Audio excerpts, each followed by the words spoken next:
Pues muchas gracias por estar presentes en esta reproducción. Yo creo que lo que vamos a hacer, ¿se escucha bien? ¿Sí? Vamos a, si les parece, una manera más informal, con un par de sillas al frente ¿sí? Y quisiéramos entonces invitar al productor de la película, el maestro Edgar Pulido, y al doctor Antonio Saborit para que nos hagan una reseña de la película y nos la compartan, por favor. Muchas gracias.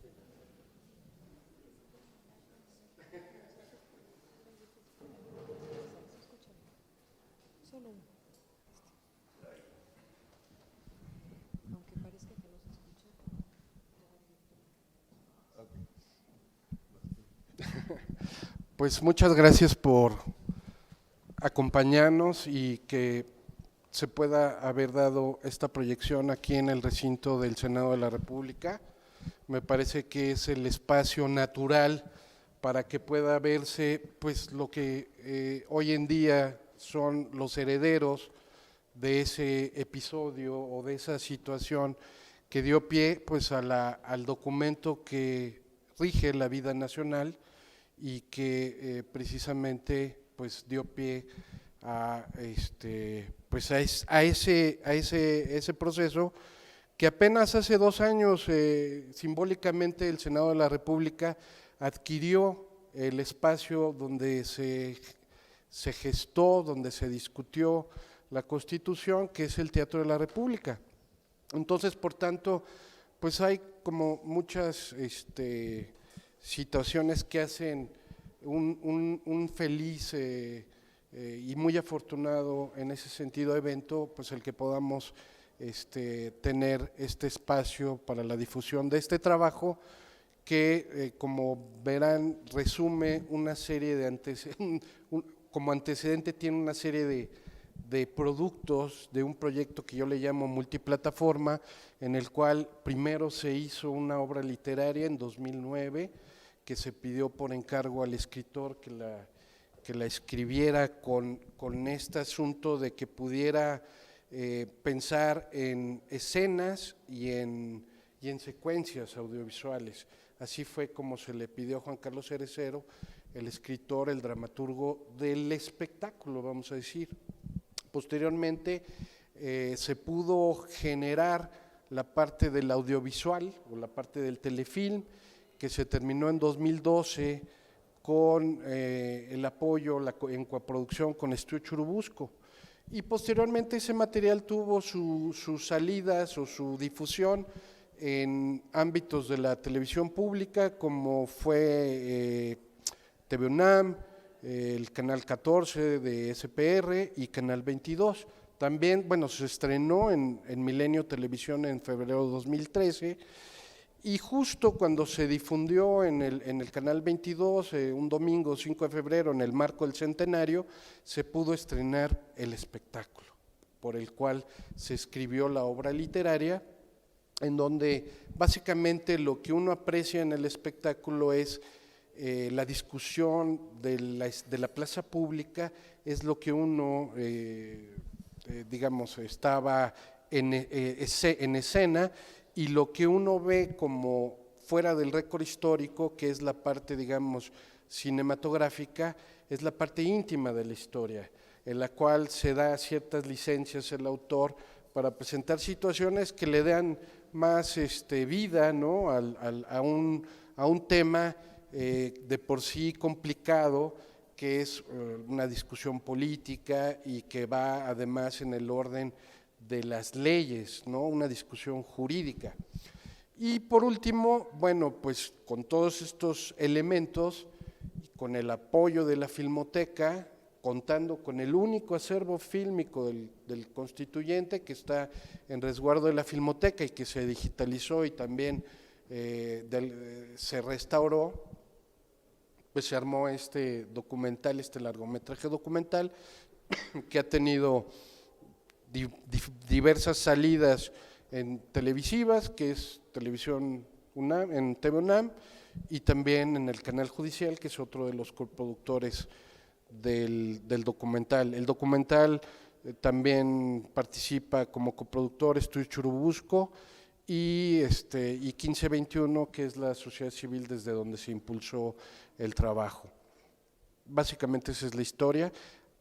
Agradezco todo el apoyo para que se pudiera generar el evento por parte de la maestra Marta López Castillo, que es la encargada de darle vida cultural a este espacio del Senado de la República, y también agradezco la presencia del doctor Antonio Saborit, que pues nos acompaña y del cual, bueno, pues la idea es que, así a bote pronto, el doctor Saborit, debo decirlo, estudió cine en el CUEC, y entonces, bueno, y además es historiador, su doctorado es en historia.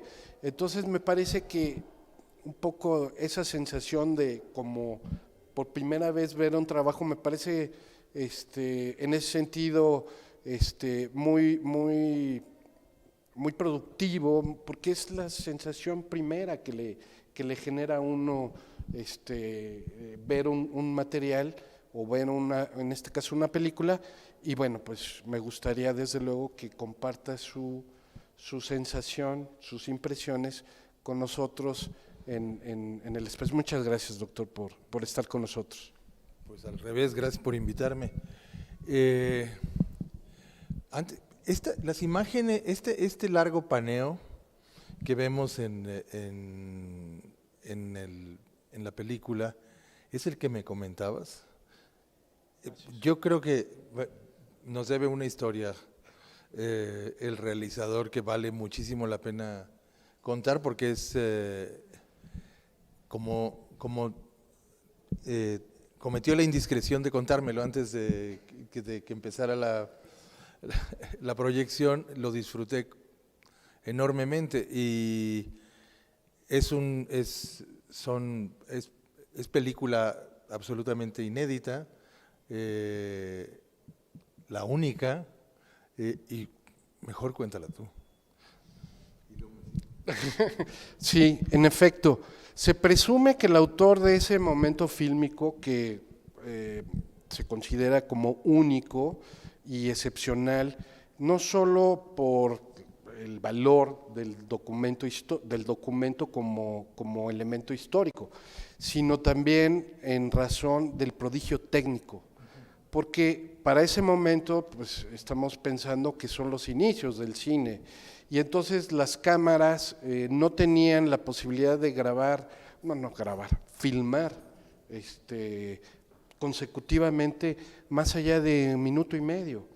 Y este dolly, vamos a decir, porque es un dolly, es un travel, no es un dolly, es un travel muy pausado, con una estabilidad pues para ese tiempo prodigiosa, y que va descubriendo a todos los diputados constituyentes, y no para la filmación, no se detiene. Y al centro está Venustiano Carranza, lo acompaña a un costado José Natividad Macías, muy cerca está Francisco J. Mújica, algunos de los constituyentes los vemos de pie, otros sentados, pero es un momento que se considera único. Pancho Gaitán, tu compañero de aula del CUEC, fue el primero que me relató de este episodio fílmico, porque él fue el curador y el que restauró ese trabajo, que además llegó de manera muy curiosa a la universidad, porque llegó en un formato de video, llegó en un videocassette de formato 3/4, ni siquiera de 1 pulgada, fue de 3/4, es un cassette, y llegaron solamente esos rushes o esos fragmentos, esos pietajes que no pasan de 20 minutos y que, bueno, pues son un testimonio fílmico extraordinario. Decía que se presume que el autor de ese momento fílmico es el cineasta queretano Miguel Ruiz Moncada, que tiene su historia también muy particular este personaje, porque es un cineasta queretano totalmente borrado por la historia, a pesar de su... Es uno de los pocos cineastas que da el brinco del cine silente al cine sonoro de manera exitosa. Eso en primer lugar. En segundo, es uno de los fundadores de una de las primeras productoras de cine en México. Fundan la productora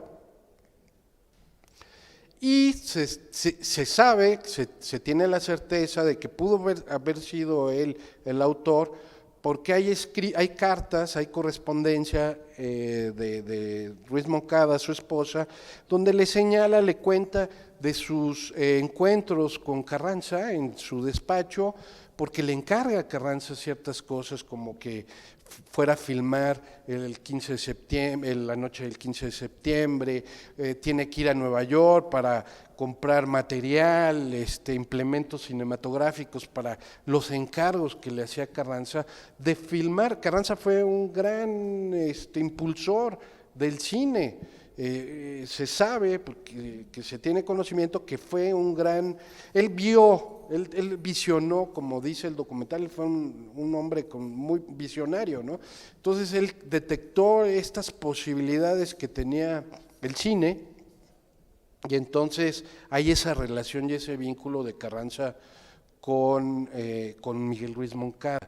Y por último, en una de las fotografías del Archivo General de la Nación, que es el álbum fotográfico de los hermanos Mendoza, encuentro, ahí está el testimonio, porque está presente Miguel Ruiz Moncada en una de las sesiones y se ve con una cámara a su lado. Entonces, me parece que, el doctor Aurelio de los Reyes, investigador emérito de ahí de Estéticas de la UNAM, también lo consigna, él da como el presunto autor de todo este material a Miguel Ruiz Moncada.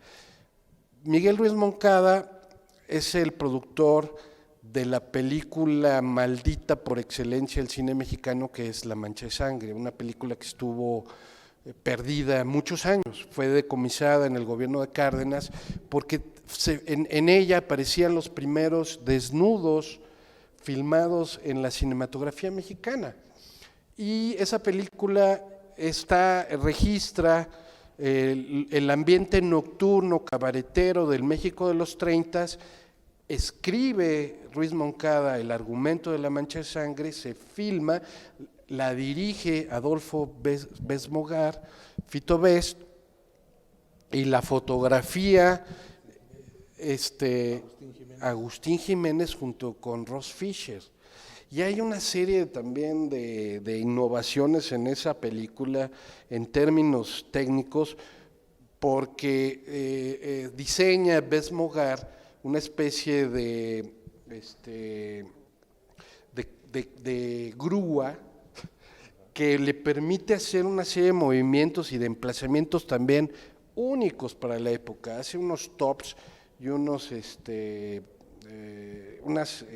miradas desde el piso, también sui generis. Entonces, Miguel Ruiz es el productor de esa película, pero pierde el crédito como productor porque muere en situaciones de penuria. Él parece que invierte todos sus recursos para esta película y fallece en el 37. O sea, al poco tiempo de que se había rodado la película, él nunca la ve editada, no se estrena sino hasta el 43, y las latas se pierden y las recupera la Filmoteca, también Pancho Gaitán, las encuentra, esas latas llegan a sus manos, ven la mancha y entonces se restaura.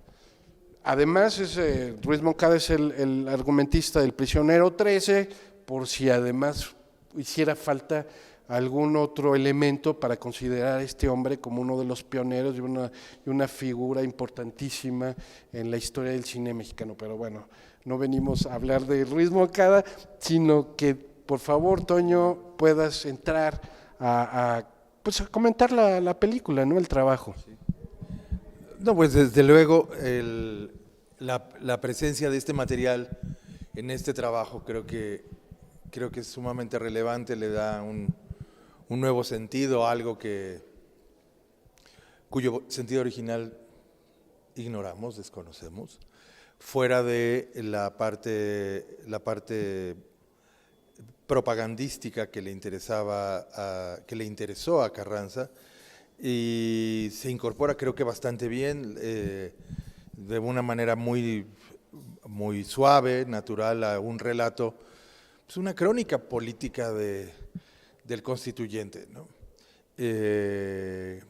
Cumple en ese sentido de principio a fin, me parece, el trabajo con su propósito de recuperar las discusiones en la medida de lo posible.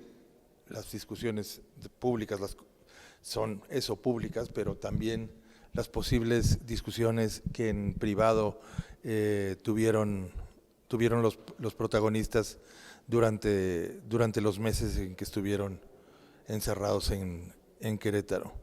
La incorporación de recursos del teatro me parece que está lograda, que le da un poco de aire a la narración, que puede ser sumamente árida, interesantísima para los especialistas y para quienes buscan este tipo de materiales. Conozco a Nacho Marván y a Luis Barrón en sus distintas especialidades, uno como conocedor profundo precisamente de la Constitución del 17, Luis por su parte como estudioso de Carranza, y por supuesto quien fuera mi maestro, Álvaro Matute, en su calidad de experto en la Revolución. Supongo que se habrá quedado en el cuarto de edición una historia que me contó alguna vez Luis Barrón en torno a la Constitución de Coahuila, que fue el ensayo de la Constitución del 17 de parte de Carranza, gobernador de Coahuila. Bueno, hubiera durado media hora más.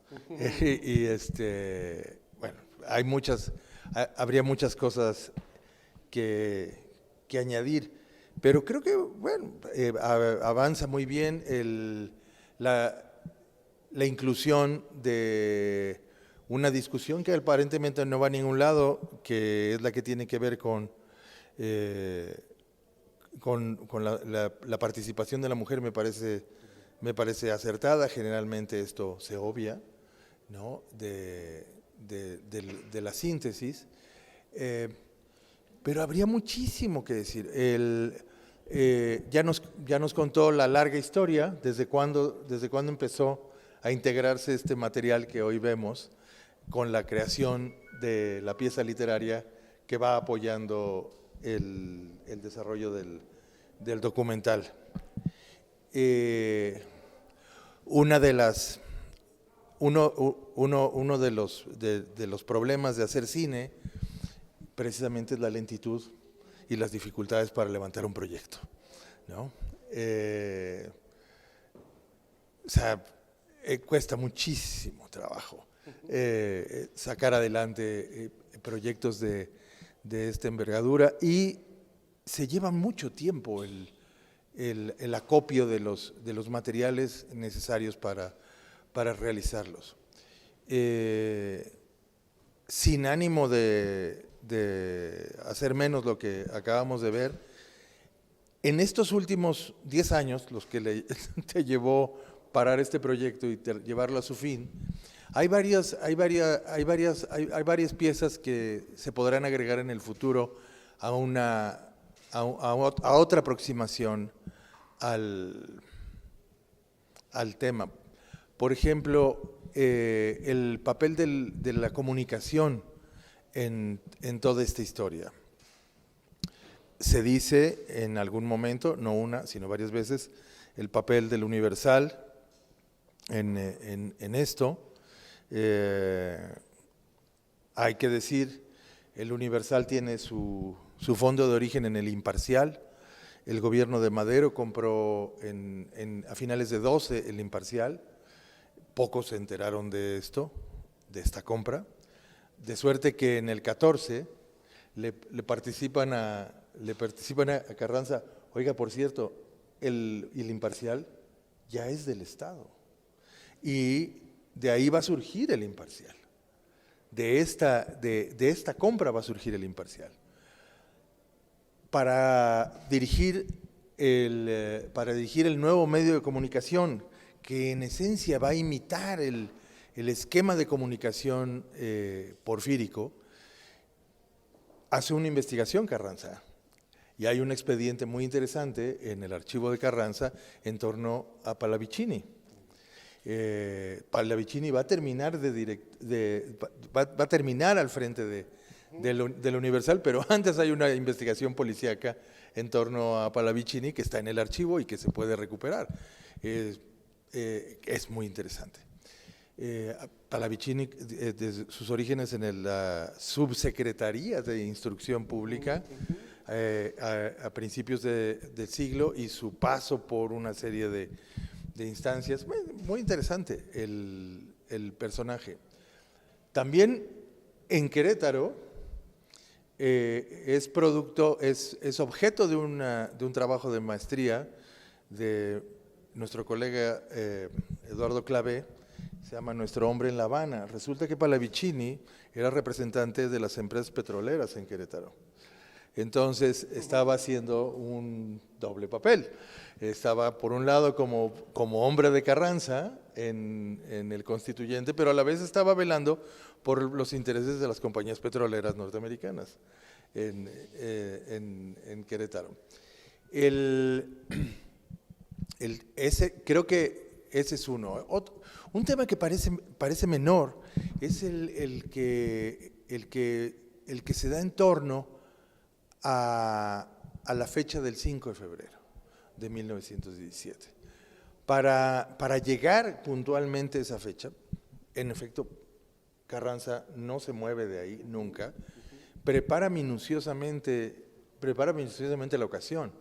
Y el libro en el que lo vemos jurar, lo preparó también minuciosamente. Y le encargó un nuevo escudo a Jorge Enciso.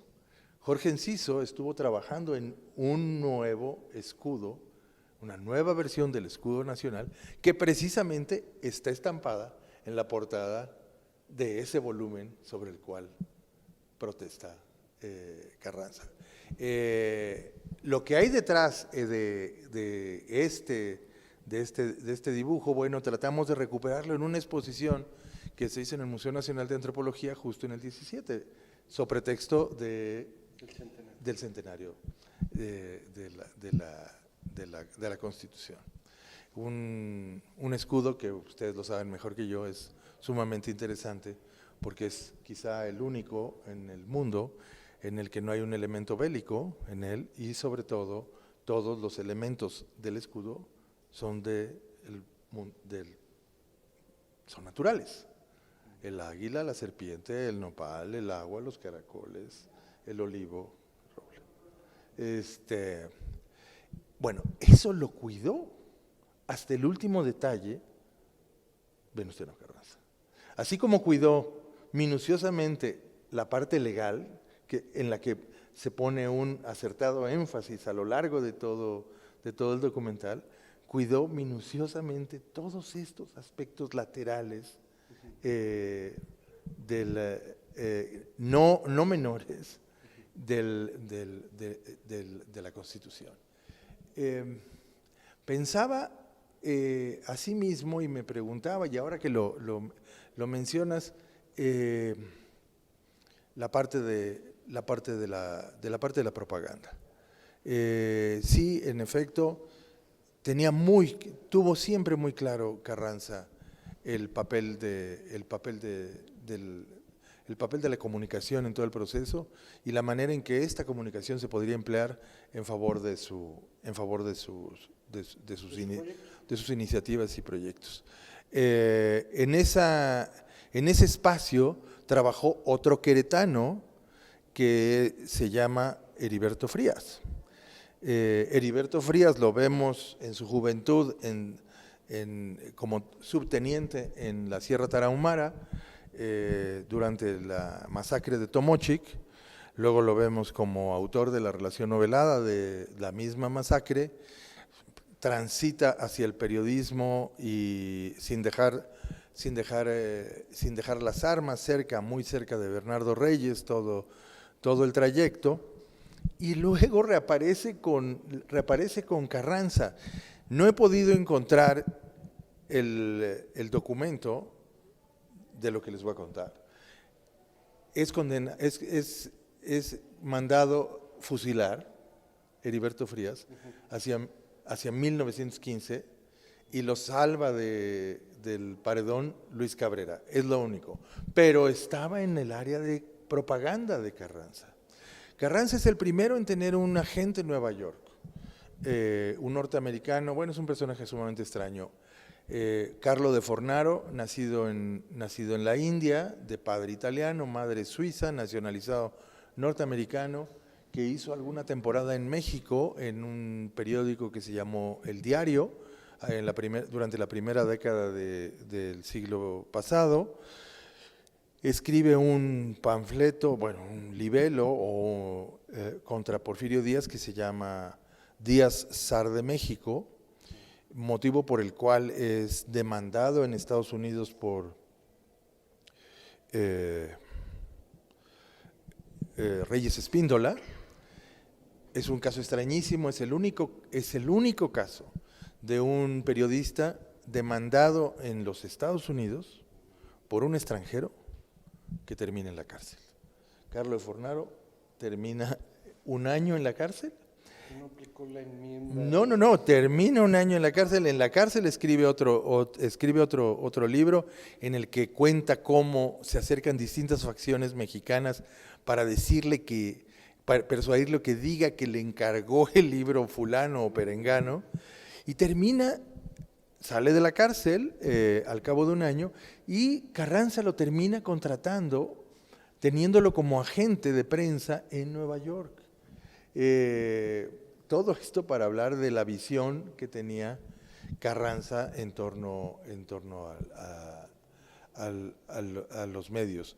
Un personaje en esta historia es Sánchez Azcona. Sánchez Azcona es un viejo conocido en la prensa mexicana. Lo son también los personajes que menciona, Ciro B. Ceballos y... ¿Quién es el otro? Con los que se va de parranda. Con los que se va de parranda, viejos amigos de Farra, Ciro B. Ceballos, y ahora me acuerdo del otro. Todos ellos son personajes clave para las redes de comunicación. Es algo que le aprendió muy bien el senador Carranza al presidente Díaz. A través de Díaz entiende Carranza la relevancia de los periódicos y cómo los periódicos son instrumentos que emplean las minorías dinámicas políticas para mandarse mensajes entre ellos, y cómo debe leerse esta prensa. Por lo general se cree que están contando lo que sucede, pero en realidad están contando otras cosas entre ellos, están peleando entre ellos.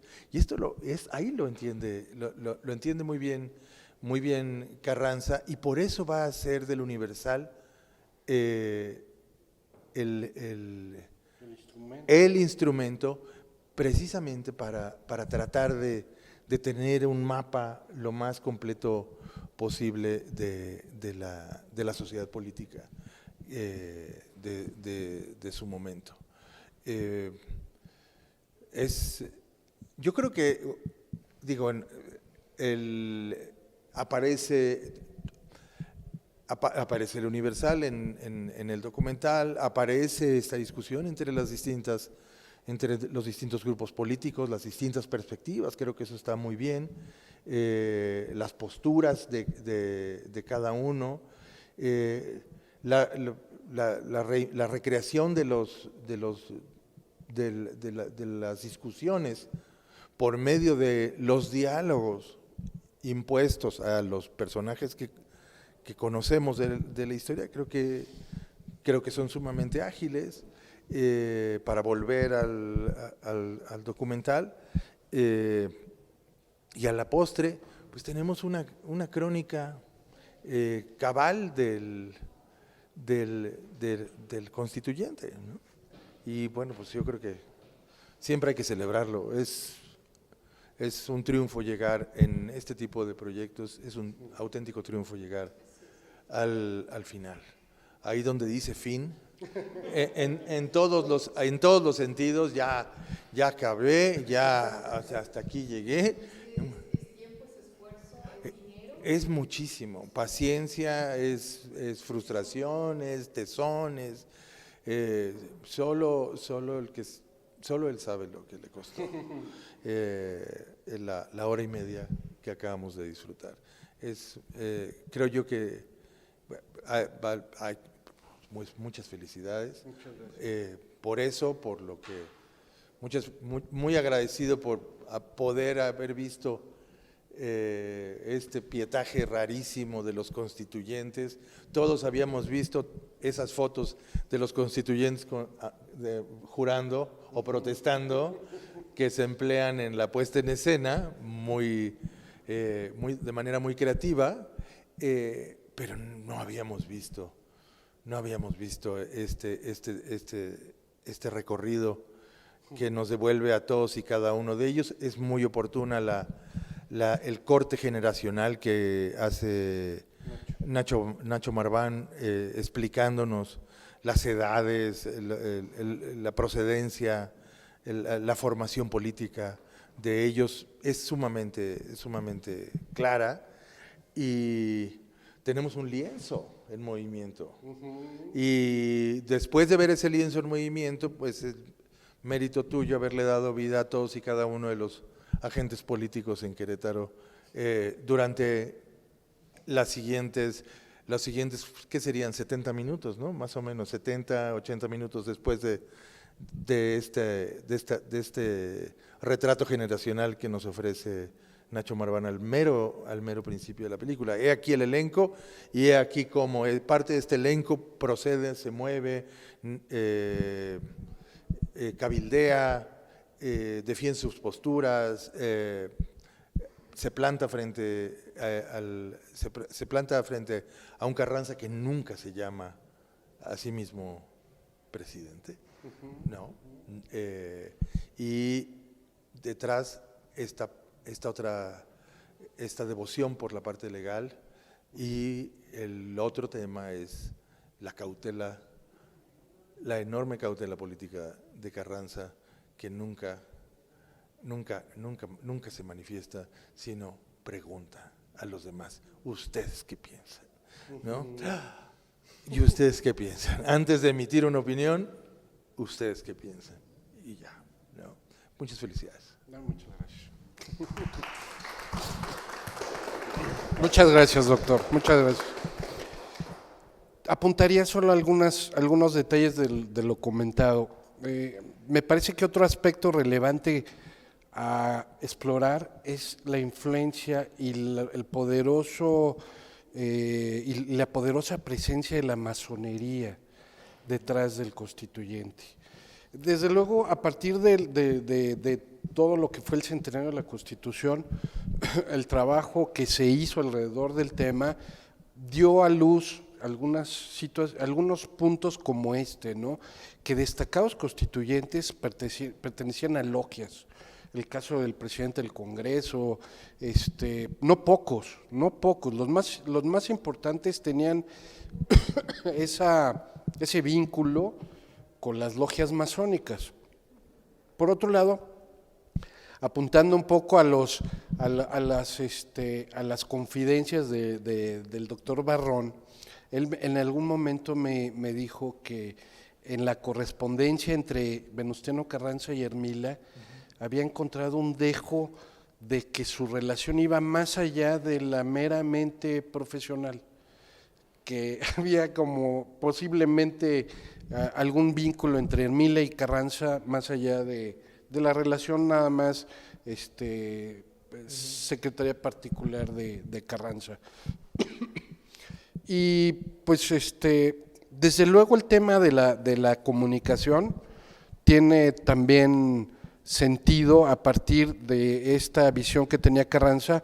Él se estrena en febrero de ese mismo año, posterior a la promulgación, estrena Miguel Ruiz Moncada una especie de documental, una especie de trabajo propagandístico que se llama Reconstrucción Nacional. Eso está consignado, pero no hay evidencias más que quizá estos pietajes rescatados. Pero ese trabajo, que también lleva el nombre de la campaña de Carranza ya siendo presidente, o digo, postulado como candidato, como presidente, el lema de su campaña es Reconstrucción Nacional. Y Ruiz Moncada estrena le dio seguimiento a esa campaña y estrena lo que se sabe, un trabajo que se llamó Reconstrucción Nacional, y lo estrena en el Teatro Iturbide también, en el 17. Pues no, yo creo que con esto concluimos, salvo que haya alguna pregunta muy puntual. Agradezco la presencia de Luis Eduardo Garzón, coordinador del Canal 11, y que nos ha acompañado a la proyección, y desde luego agradezco su presencia, la del doctor Saborit y la de la maestra, el apoyo para la proyección de la maestra Marta López Castillo. Muchas gracias.